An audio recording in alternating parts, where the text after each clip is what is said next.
Hi, everyone. My name is Krista Reed, and welcome to October 27th Accelerant Research Virtual Insights Conference. I am so happy that you have joined us, that you're able to listen in to the incredible speakers that we have lined up for you. I am here to introduce our final speaker today. Her name is Anna Hughes. And before we get started with her presentation, just a few things that I'd like to walk through.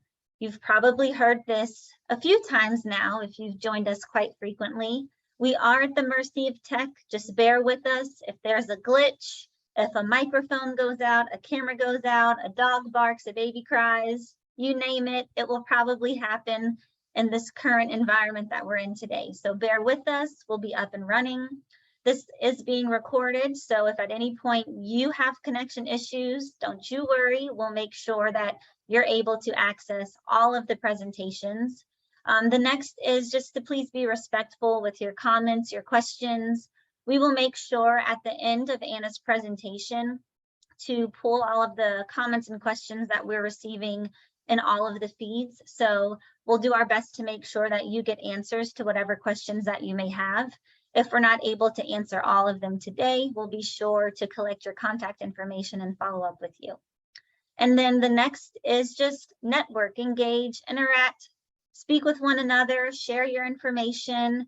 This is really a forum for you, so take advantage of it, of this opportunity to make collaborations, to get to know other networkers and researchers as well, and just enjoy the process. And so with that, I am more than thrilled to introduce Anna Hughes. She's going to talk about jobs to be done in the real world. And with that, Anna, it's great to have you. I'm going to stop sharing my screen. I'm going to go behind the scenes, and the floor is yours. Thank you. Thanks for having me here today. I'm so excited to join everyone and talk about one of my very favorite topics, which is jobs to be done. So I'm going to share my screen here. There we go. Let's move that here. All righty. So, all right. So a little bit about me. I thought you might want to know who you're listening to today. Quickly, I'm Anna Hughes. I am Director of User Research for Promethean. Promethean is in the educational technology space. We make big interactive touchscreen displays for classrooms, and then we have software that helps teachers create, plan, and deliver lessons that take advantage of that interactive nature of the panel. So I started off in social sciences. I have a degree in psychology. I did some work in mental health for a while, got into the business world, and I've had lots of different kinds of roles, everything from product management to product marketing. I've worked agency side, client side. I've worked for big companies and little companies. I've worked in industries from everything from travel to frozen fish to veterinary devices. And over time, what I've come to learn about myself is, first of all, I love my family, obviously. I love my dogs. Here you can see pictures of my husband, my daughter, and I. We had just built those stairs on our house in Seattle.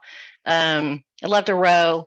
And really, what I love about every job I've really had in the business world has been the opportunity to kind of blend my love of understanding humans with whatever role I'm in. So in all of these roles, I've, had some aspect of my work, which was really trying to understand why people do the things they do, why they buy the products that they do, et cetera.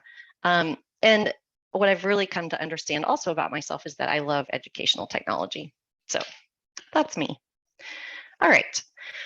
So today we're going to talk about applying jobs to be done in the real world. And I'm going to use a case study to kind of walk you through how I learned about jobs to be done and how it works in applications. So the challenge for our team in this case study is that back in late 2021, we did a design sprint focused generally on this area of classroom management, which is a huge, broad area. For those of you who know anything sort of about teaching or classrooms, classroom management is everything that happens in the classroom except for kind of the actual lesson content. So it's managing student behavior, it's managing transitions between topics or between classes, it's how the room is laid out, it's the seating chart, it's rewards and, I guess demerits maybe for behavioral issues. It's kind of everything. So it's a giant, broad topic. And so we had this design sprint. We generated lots and lots of ideas. Our fantastic designers built this really beautiful prototype. And this was a classic agile design sprint. So this was done over the course of 3 days. And we did a couple of, we did a handful of, or a couple of interviews kind of going into the design sprint. And then we did another handful of interviews once we had our prototype to show it to people and get some feedback on the concepts. Because this was such a big, broad topic and the prototype covered, I felt like kind of a lot of everything, we kind of walked away feeling like, yes, people seemed generally enthusiastic about where we were headed, but we kind of felt like maybe we had gotten some false positives and we weren't quite sure where to go next. So we had lots of unanswered questions. And I'm sure that those of you on the call have probably heard lots of these questions, from your partners in product, like, but will teachers pay for it? Which is the most important feature? What's our value proposition? Even what are we really competing with? Do we really know enough about how teachers are planning and delivering lessons today? And what would really compel them to change their behavior and change the way that they plan and deliver lessons?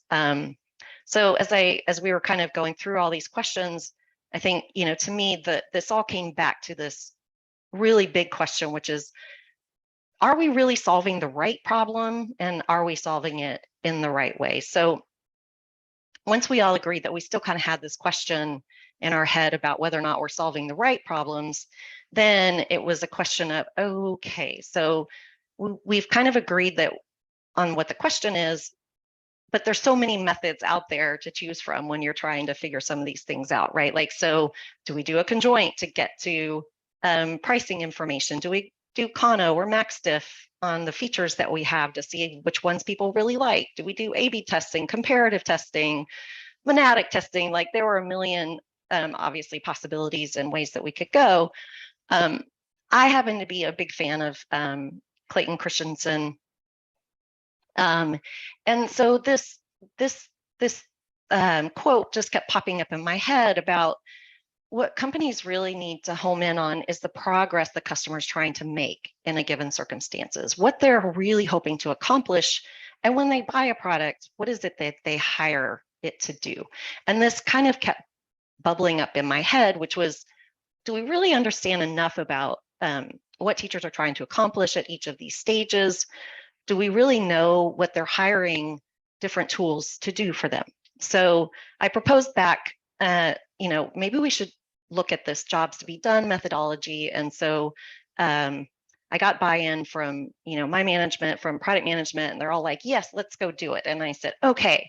And then I was like, oh my God, now what do? I don't really know how to do this.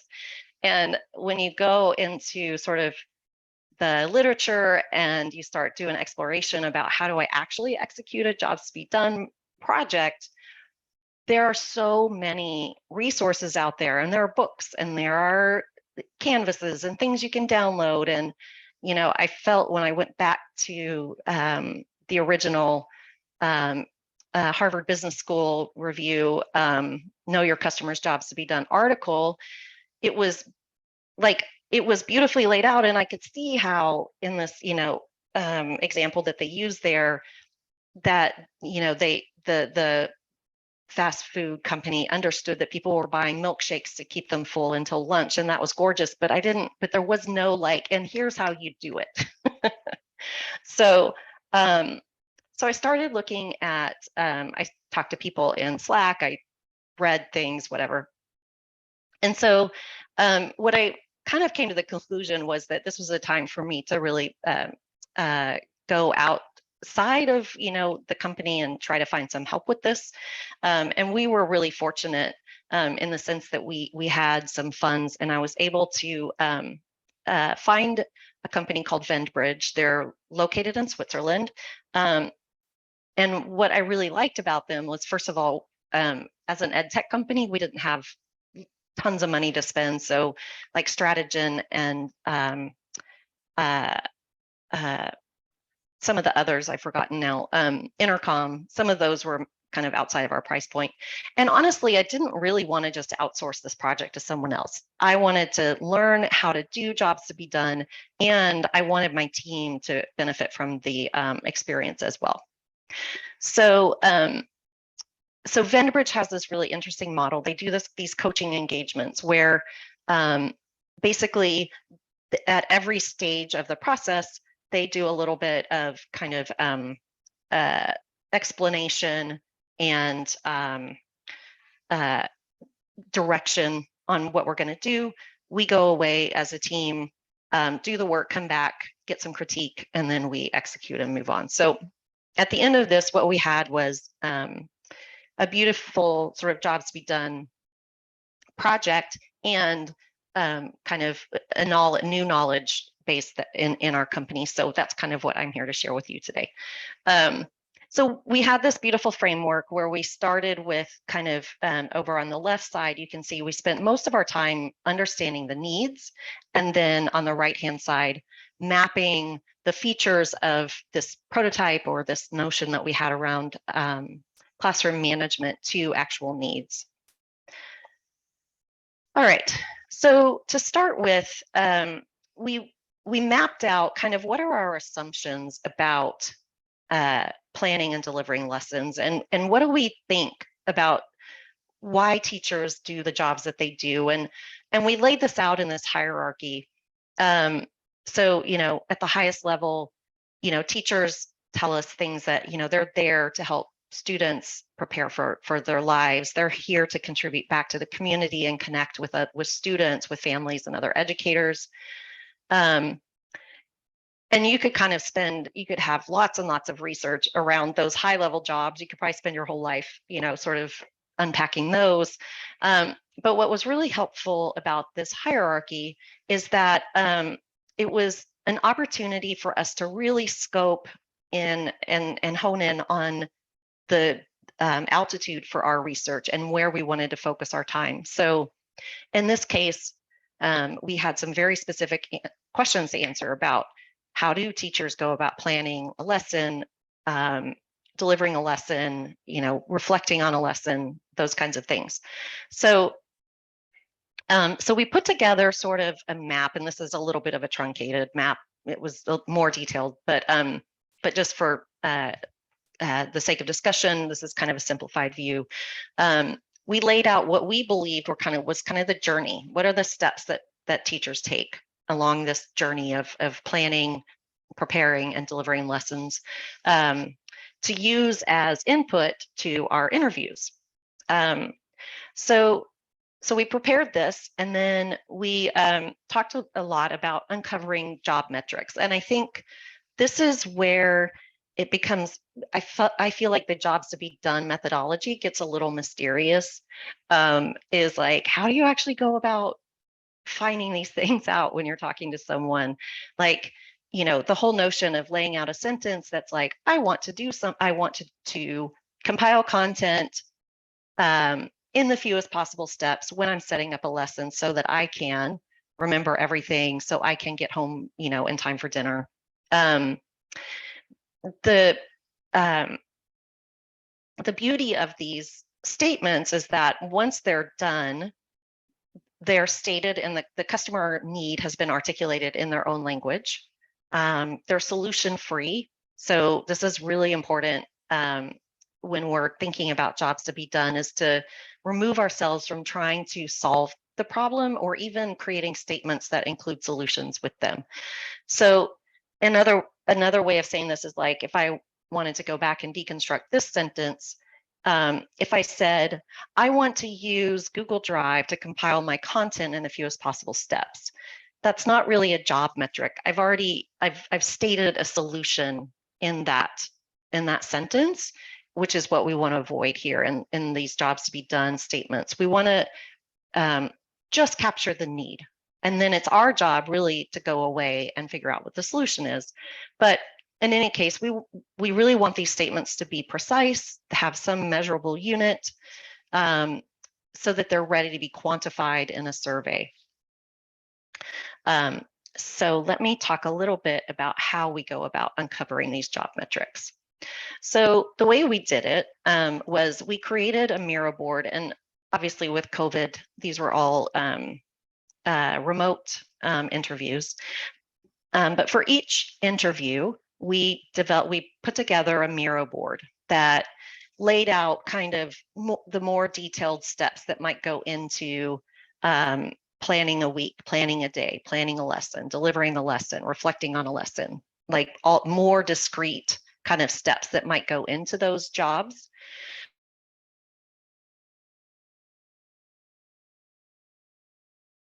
And teachers in this case, we talked through, okay, I'm getting a notice that my internet connection is unstable. It's kind of stormy in Seattle. I'm hoping that everything will be okay, but I am going to turn my camera off. So to start our interviews, we would have the participant kind of review these little cards that we had, and then we would ask them, tell me about the last time you planned a lesson. Just describe the situation. What class was it? What time of year was it? What were you trying to teach? What was the subject, right? And we'd start the conversation. And as we would do that, we would ask them, okay, great. Why don't you help us put these different tasks in order? And if there's tasks that are missing, let us know. We'll add them. If we said something here in different language than you would use, please let us know and we can update these, right? So as we went through our conversation, we were listening for things like, okay, so let's talk about, delivering the lesson. Let's say we're there. Okay, what were the things that you had to complete in order to be ready to deliver that lesson? What did you do first? What did you do next? What was problematic in that process? And then, or what workarounds did you have to have? So we would hear, when we started to hear things like, this takes a lot of time to complete.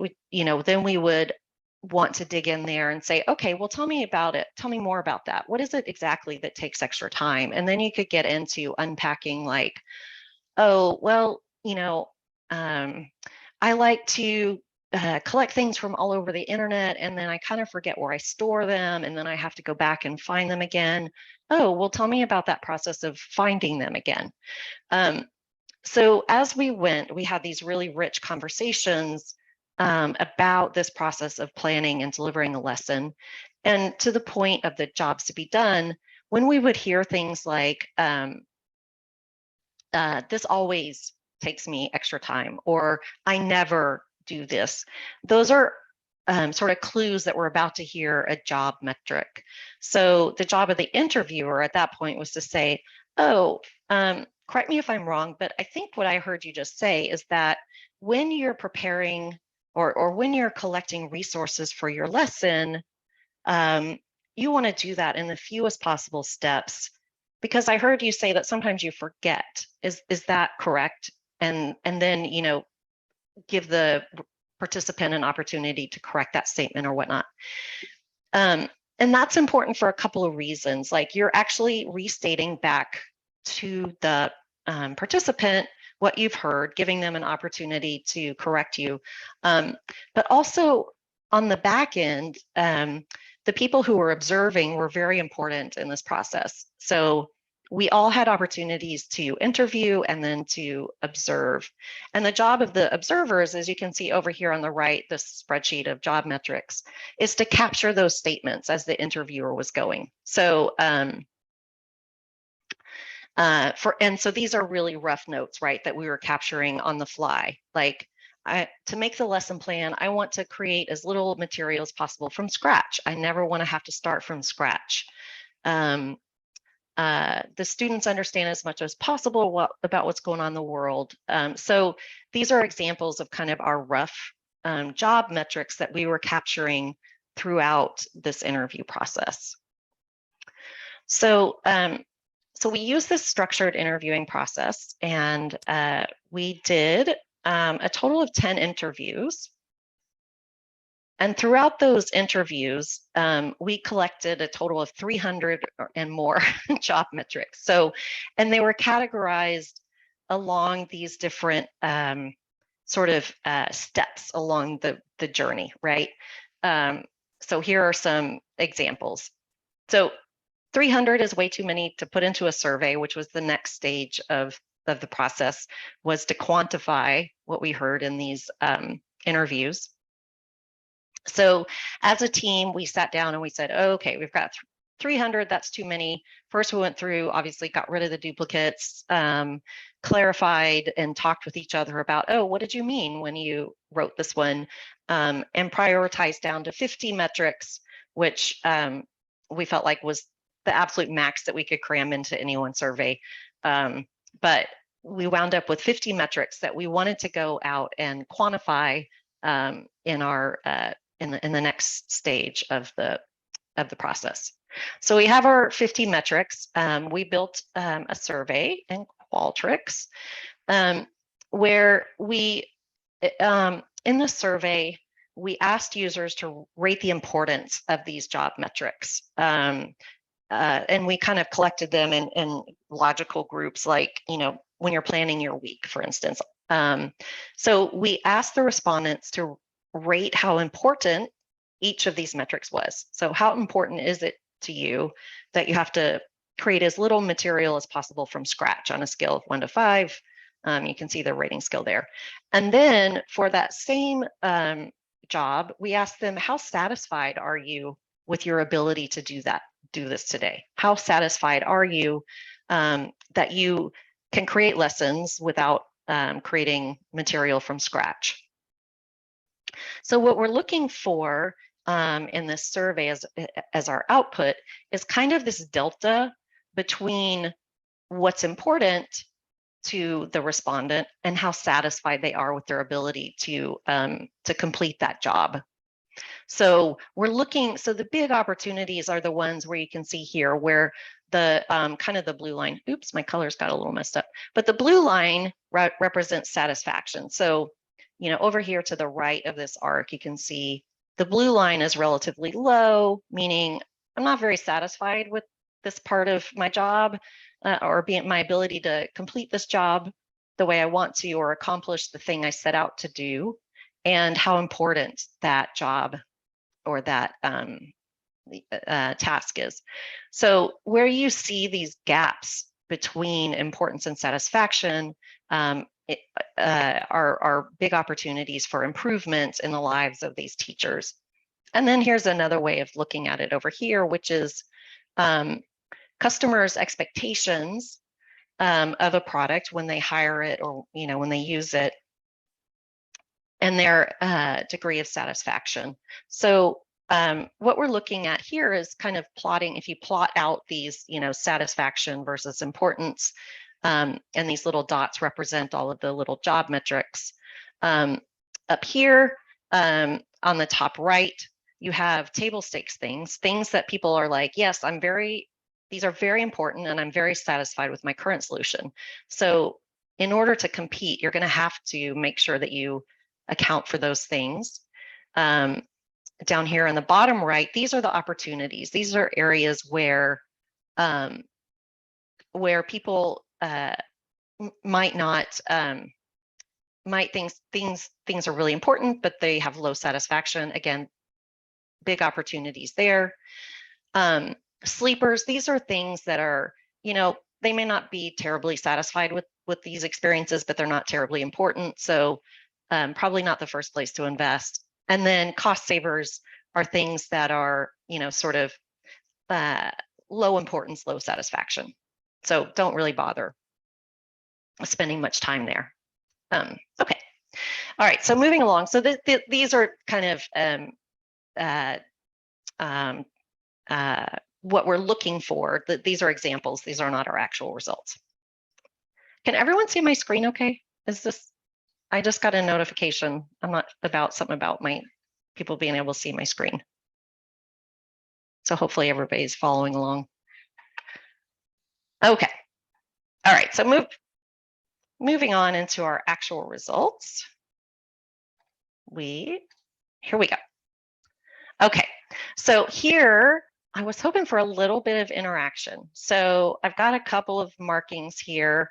I've called out, these are big areas of opportunity. Are there other things that people notice about this graph? These were our actual results. And throw them in chat. I'm not sure if people can come off of mute, but I'm watching the chat if anybody wants to throw out an answer.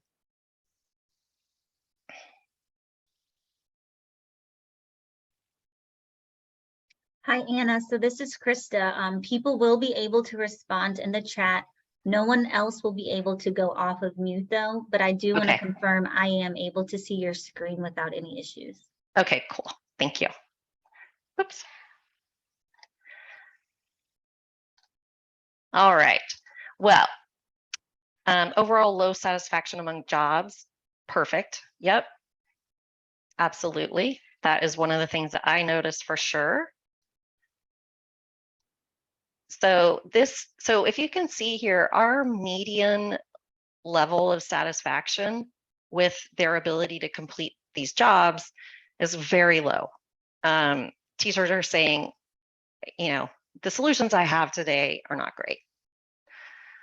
Anything else that people notice? I've kind of drawn a bracket around it. I kind of gave a hint there.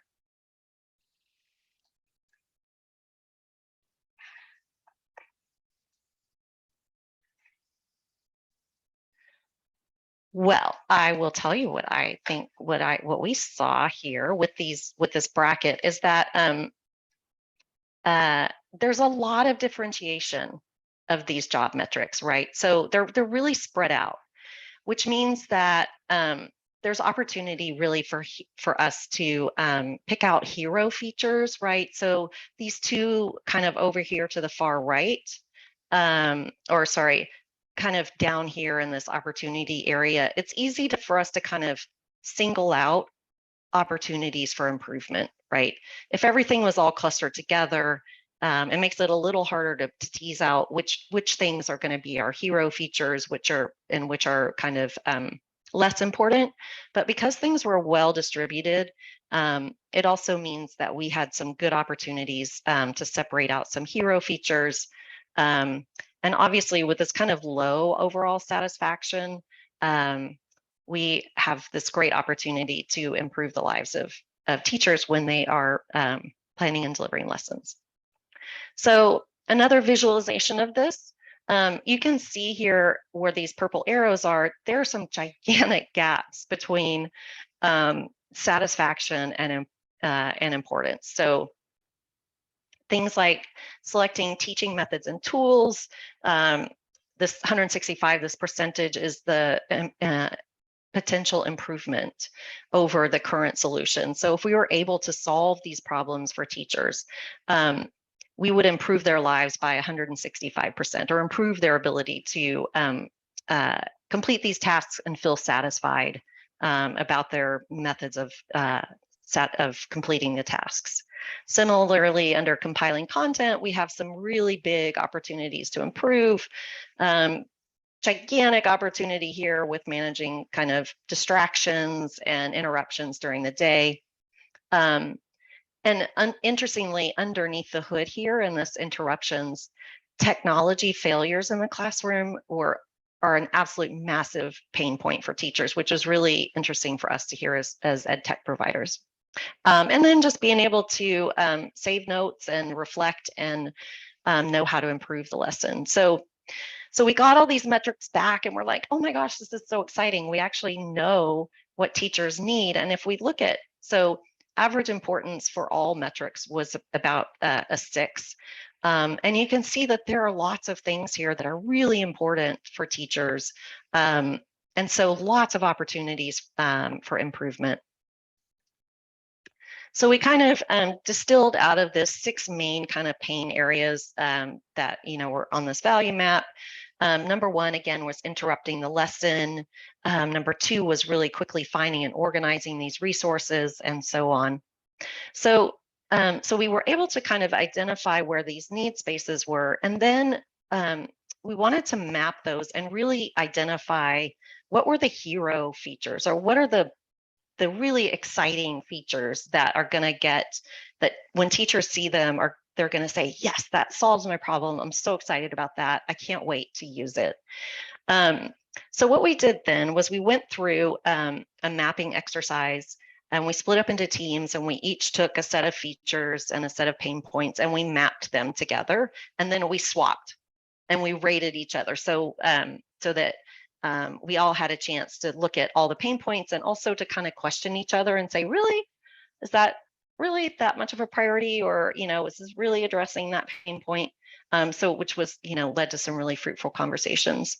But what we can kind of see here is where we have a feature that addresses lots of pain points, that automatically kind of pops to the top of like, okay, aside from technical considerations and whiz-jiffing and all of that stuff, in an ideal world, you really want to prioritize, obviously, the features that are going to solve pains for your customers. And so where we can do 3, that would be a priority over a feature that only solves for 2.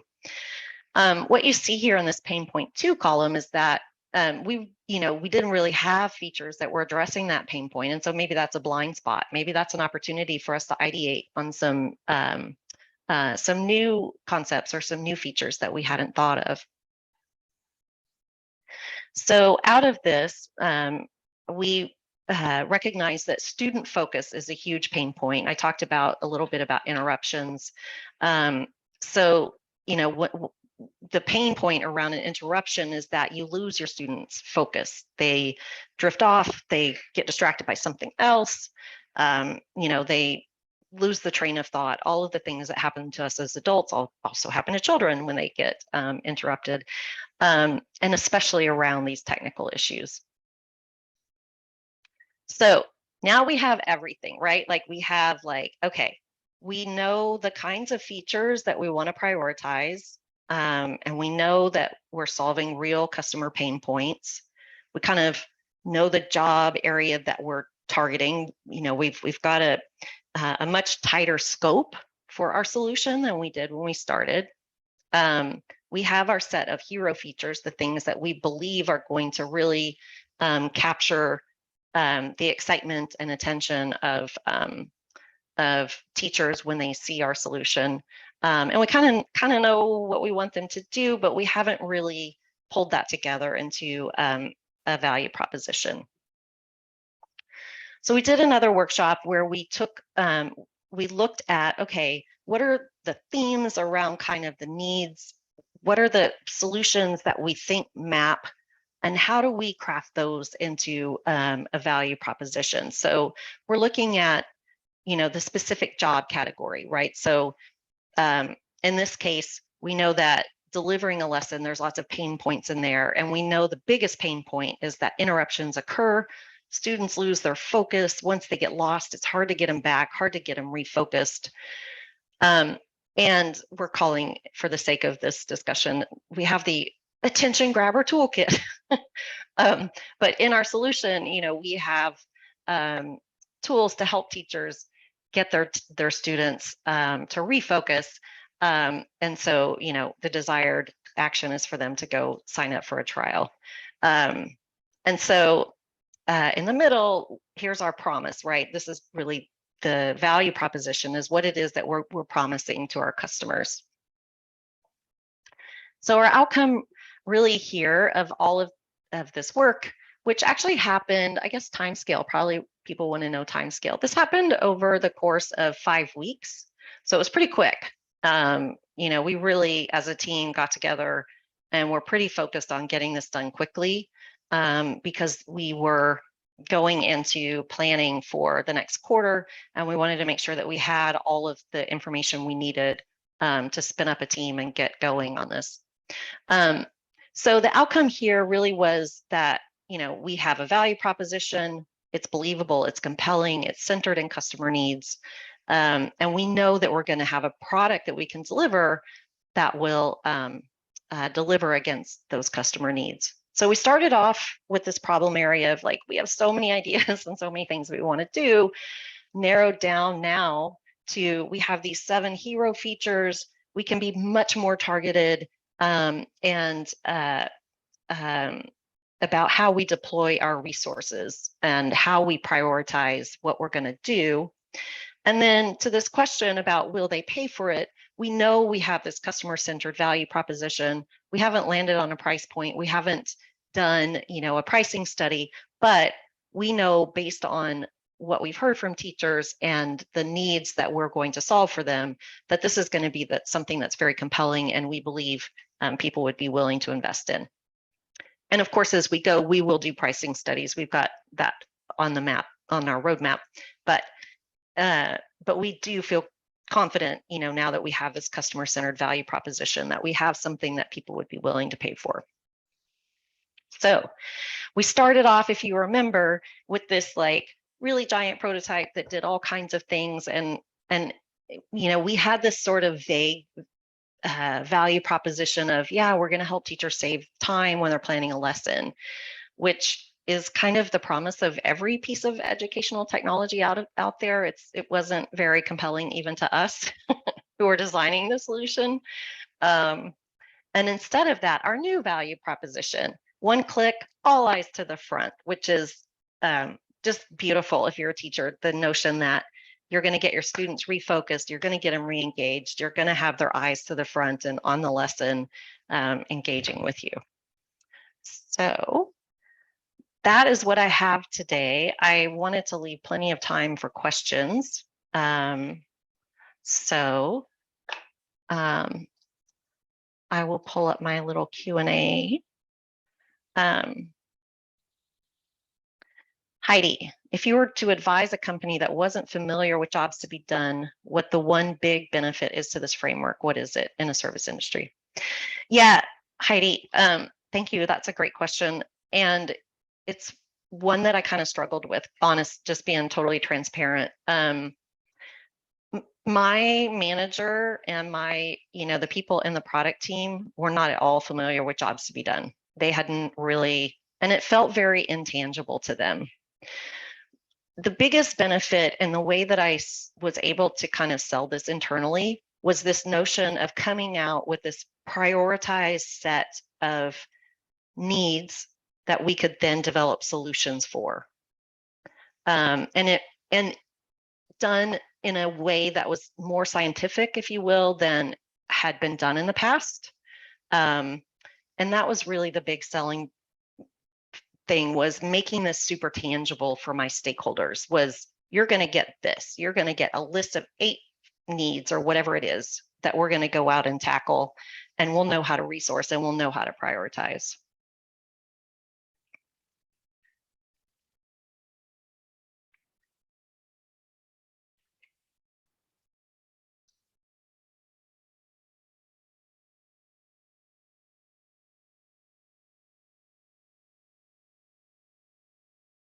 Any other questions, comments? Anna, I have a question for you. So Sure. Before you got right into the presentation, you talked about wanting to be hands-on with this research and project and also give your team experience.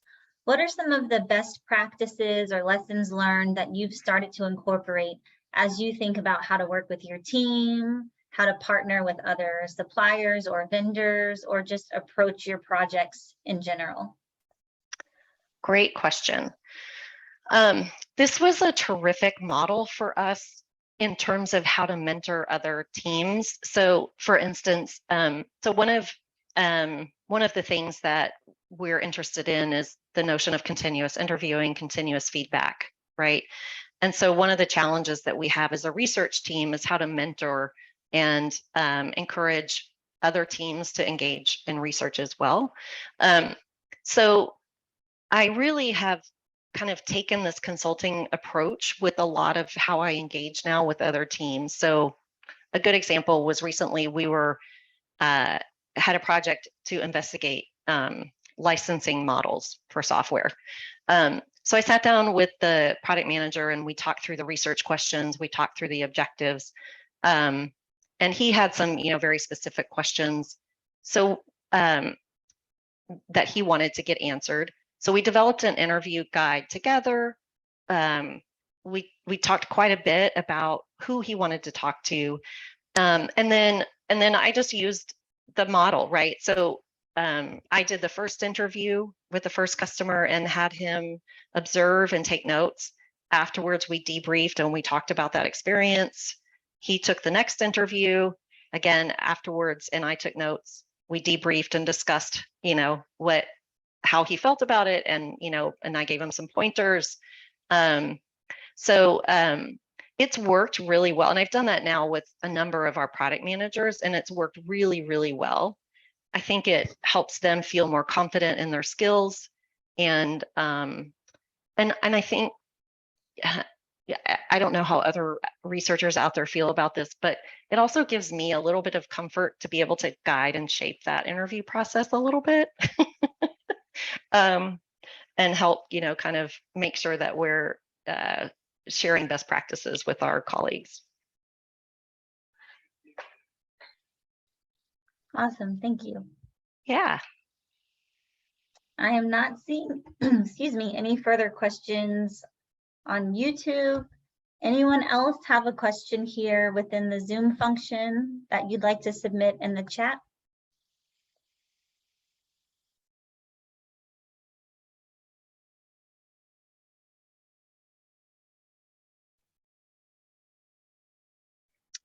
All right, I think we are all out of our questions then. All right. Thank you so much. This was great. I really appreciate you being the closer for us, the last presenter of the day. Woo! Finish on strong.